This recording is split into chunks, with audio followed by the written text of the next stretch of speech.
There was a moment, sitting in my car in a parking garage, engine off, unable to move, when I realized I had absolutely no idea what was happening inside me. And the strangest part? I had spent years believing I did. I've always been the kind of person who prides himself on staying calm. Not the fake kind of calm where you're secretly falling apart, at least, that's what I told myself. I mean the kind where you walk into a difficult conversation and your voice doesn't shake. Where your coworkers come to you when things go sideways, because they know you won't panic. Where your friends describe you as steady. I liked that word. Steady. It felt like something I'd earned. I worked in project management for a mid-sized tech company in Chicago. Not flashy, but demanding. The kind of job where a dozen things could go wrong before noon, and usually did. I'd been doing it for about 8 years. I had systems. Routines. Mental frameworks I'd built up over time for processing stress, managing conflict, staying focused. I genuinely believed that most of my reactions, to pressure, to people, to disappointment, were deliberate. Chosen. That when I responded a certain way, it was because I'd decided to respond that way. That was my baseline assumption. And I was wrong about it in ways I couldn't have predicted. It started with a new team member. Her name was Claudia. She joined our department in the middle of a particularly rough quarter. We were behind on 2 major deliverables. I was managing a team of 7, and the last thing I needed was someone new who required onboarding attention. But that's what we had, and I adapted. That's what I did. Claudia was smart. That was obvious quickly. She picked up the workflow fast, asked sharp questions, didn't need hand-holding.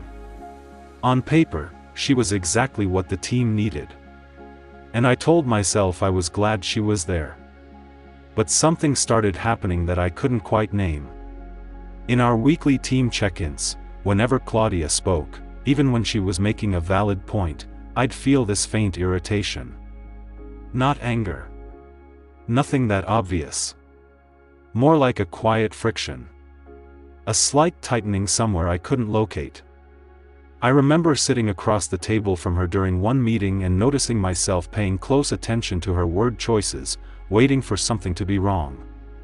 And when nothing was wrong, I felt vaguely unsatisfied. I didn't understand why. I told myself she was too confident for someone new. That her suggestions, while technically sound, lacked the context that comes from actually being in the trenches with this team. That there was something slightly off about the way she operated. I had reasons. I always had reasons. Here's what I didn't know then. Those reasons weren't explanations. They were justifications. About 6 weeks into Claudia being on the team, we had an external review, one of those sessions where a senior director sits in and evaluates team dynamics. Her name was Dr. Renata Kessler. She'd been brought in as part of a broader organizational initiative, and she had a background in organizational psychology. She observed the meeting, said almost nothing, and scheduled individual conversations with each of us afterward.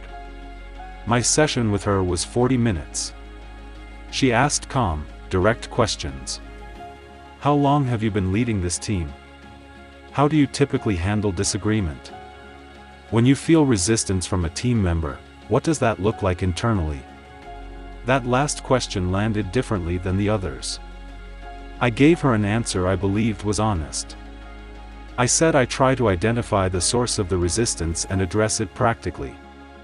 She nodded. Then she said something I've thought about almost every day since. She said, "When did the resistance from Claudia start?" I paused. I hadn't mentioned Claudia specifically. I'd been careful not to frame anything as a personality issue. I said something like, "I'm not sure I'd characterize it as resistance from her specifically." Dr. Kessler looked at me evenly and said, "I noticed during the meeting that each time she contributed, your body language shifted in a particular way. You may not be aware of it." I wasn't. She didn't accuse me of anything. She wasn't pointing a finger. She just asked me, gently, if I'd ever heard of something called affective priming. I hadn't. She explained it briefly, the idea that our emotional system responds to stimuli before our conscious mind catches up. That we feel something first, and then construct a reason for why we felt it second. That the narrative we build afterward feels like the cause, but it's actually the explanation we invented to make sense of a reaction that already happened. I sat with that for a moment. And then I tried to argue with it, the way you do when something is making you uncomfortable. I asked what would trigger an automatic emotional response to someone I barely knew. She asked if Claudia reminded me of anyone. I almost said no. And then I stopped. Because she did.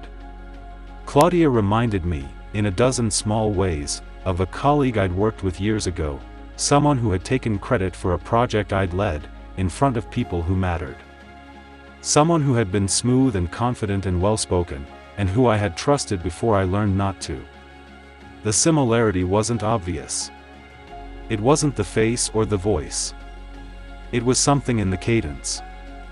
The ease. The way of taking up room without apology. My brain had made a connection I hadn't consciously made. And it had started protecting me from a threat that didn't exist. That evening I sat in my car in the parking garage for a long time. Not because I was devastated. Not because I felt like a terrible person.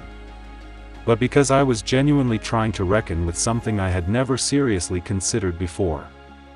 That my internal experience, the thing I had always trusted most, the sense of being rational and measured and deliberate, had been operating partly on patterns I didn't know were running. That my sense of control had been real, but incomplete. A partial picture I'd mistaken for the whole thing. In the weeks that followed, I paid attention differently. Not obsessively, I wasn't walking around cataloging every emotion. But I started noticing the gap between what I felt and the story I told about it. How often the story came after. How rarely I caught the feeling in real time before my mind had already dressed it up in reasoning. I also noticed something about Claudia that I'd been filtering out. She asked for feedback regularly. She was careful about how she introduced new ideas. She framed them as questions first. She gave credit to other people's contributions in conversations. She was, when I actually paid attention without the static, someone who was trying hard to contribute to a team she was still learning to understand. I never told her any of this.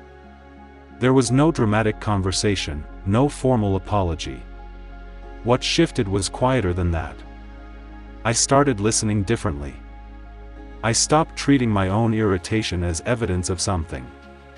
I gave her more room. And slowly, without fanfare, the friction disappeared, not because she changed, but because I stopped feeding it. Here's what stayed with me. I had believed that emotional control meant managing how I responded. Keeping my tone level, my decisions logical, my reactions proportionate. And I was decent at that. But that's not the same as understanding where a reaction comes from. You can manage the output while being completely in the dark about what's generating it. I had confused the surface for the source. What psychology tells us, and what I had to learn the slow way, is that we are not the editors of our emotional experience. We're more like translators, after the fact. Something happens inside us, and we make sense of it in language, in story, in logic. That process of sense-making feels like the cause, but often it isn't. Often it's the cleanup crew arriving after the decision's already been made. I'm not saying we have no agency. I think we do. But agency starts with honesty about how much we're working with. And I had been working with an inflated estimate. What I think about now, more than anything, is how many other times I've done this. How many quiet frictions in my life were shadows of something older, not responses to the thing in front of me.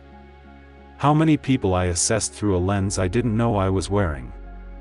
I can't answer that cleanly. I'm not sure I'm supposed to. But I think the most honest thing I can say is this: I thought self-awareness meant knowing my values and keeping my composure. I didn't realize it also meant being willing to admit that the story I'm telling about my own feelings might be the last thing I figure out, not the first.